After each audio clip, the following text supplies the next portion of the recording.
안녕하세요. 저는 이제 막 결혼을 한 30대 초반의 여자입니다. 저에게는 훤칠한 외모와 성실함이 있는 든든한 남자친구가 있었고, 저희는 사귀는 3년 동안 많은 추억을 남기고 있었고, 서로 사랑했습니다. 그래서 결혼 날짜를 잡고 상견례까지 준비를 하게 되었습니다. 저에게는 부모님이 계시지 않습니다. 어렸을 적에 일찍 돌아가셔서 형제도 없었던 저는 결혼을 더욱 빨리 해서 화목한 가정을 만들고 싶었습니다. 사회생활을 하면서 조금씩 모은 돈과 남자친구가 모은 돈을 합쳐서 저희는 20평대의 아파트를 샀습니다. 물론 대출이 껴있었지만 처음 가지게는 집과 남편이 될 남자친구와 둘이 오순도순 살며 행복한 미래를 꿈꾸게 되었습니다. 부모님의 사랑을 가득 못 받고 자라서 그런 건지 가족애가 뭔지 잘 몰랐던 저는 남자친구의 부모님께 살갑게 다가가거나 하는 방법을 잘 몰랐었습니다. 그래서 다른 여자친구들처럼 남자친구 부모님께 애교 있게 전화드리는 일도 당연히 없었습니다. 남자친구의 과거 여자친구도 조금 달랐던 저이지만 남자친구는 제 가정 환경을 알고 있었던 사람이었습니다. 그래서 오늘 자신의 부모님에 대해 좋으신 분들이라며 편하게 마음 가져도 된다며 저를 안심시켜주곤 하였습니다. 그리고 상견례를 했습니다.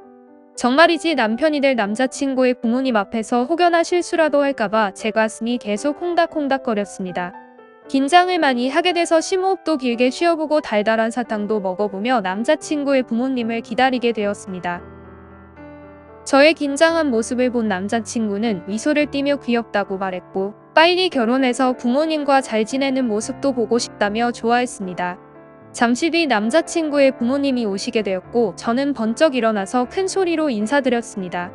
남자친구의 부모님은 저를 환하게 맞아주셨고 제가 어색하지 않게 농담도 하시면서 분위기를 편하게 만들어 주셨습니다.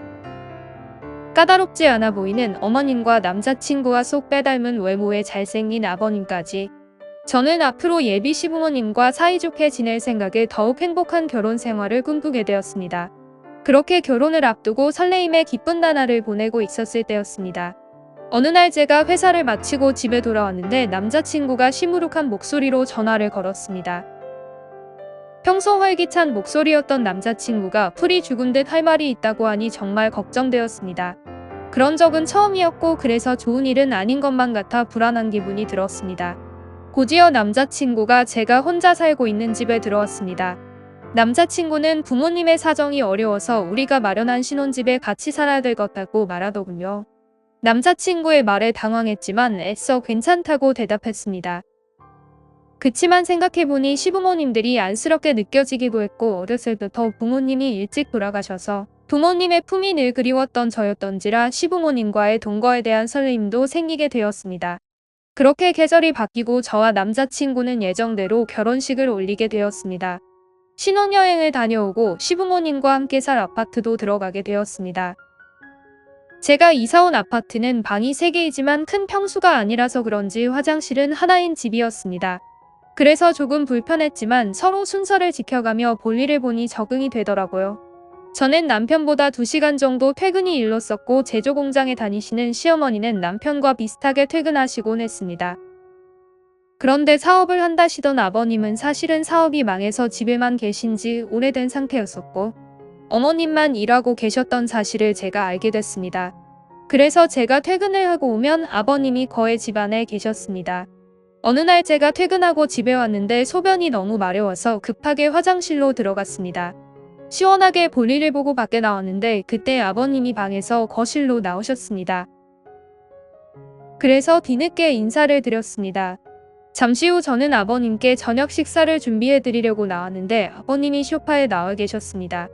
남편과 시어머님은 밖에서 식사를 하고 오는 일이 잦아서 저와 시아버님 단둘이서만 저녁을 먹는 일이 다반사였습니다. 저는 저녁 준비를 다 하고 머쓱하게 아버님 저녁 준비 다 됐다고 말했고 아버님이 우냐하고 식탁으로 성큼성큼 오셨습니다. 그런데 자세히 보니 아버님이 런닝 아래에 사각속 옷을 입고 오셨습니다. 저는 민망하고 당혹스러워서 눈을 어디다 둬야 할지 몰랐습니다. 그런데 그 순간에도 저는 아버님의 상체를 보았는데 운동을 자주 하셔서 그런지 몸도 다부지고 좋으셨어요. 아버님과 저는 아무렇지 않게 식사를 마쳤고 저는 설거지를 하려고 그릇을 집어넣고 있었습니다. 그때 아버님이 정수기에 물을 들어가시면서 제 뒤를 스쳐가셨습니다. 남편과 닮아 얼굴도 잘생기셔서 그런 걸까요? 아버님과 가까워지는 게 저도 모르게 두근거리더라고요. 얼마 전 남편이 말하기를 아버님께서 사업도 하셨었지만 그 핑계로 어머님을 놔두고 여러 여자를 만나고 다니셨다는 말이 생각났습니다. 얼굴뿐만 아니라 몸도 멋지신 아버님을 보니 그 여자분들이 이해가 되었고 저도 모르게 아버님이 더욱 외국적으로 느껴졌습니다. 하지만 일부러 그런 게 아니실 텐데 저만 쓸데없는 생각을 하는 것 같아 제 자신을 보며 순간 부끄러운 마음이 들었습니다. 다른 생각을 하고 설거지를 하고 있었는데 그때 저의 뒤로 아버님이 오셨습니다. 저보고 회사 다니느라 수고했다고 하시면서 본인이 설거지를 하신다고 말하셨습니다. 저는 괜찮다며 돌아서서 설거지를 하려고 하는데 자꾸 가까워지니까 기분이 묘해졌습니다. 순간 저희들은 눈이 마주쳤고 정적이 흐른 후 저에게 입을 대셨습니다. 아버님은 다부진 몸처럼 과격한 남자였습니다. 그렇게 저희는 넘지 말아야 될 선을 넘어버렸습니다. 서로의 나이와 서로의 관계는 중요치 않았습니다. 그 순간만큼 마음이 이끄는 대로 행동하였습니다. 폭풍이 지나가고 평소 때처럼 각자의 방으로 들어갔습니다. 본인도 고민을 하고 계신 걸까요? 다음날 아버님이 저의 눈을 잘 마주치지 않으시더라고요. 저도 다음날 머쓱한 표정으로 아버님과 인사를 했습니다. 앞으로 둘이 있어야 할 시간이 많은데 저희 둘은 어떻게 되는 걸까요?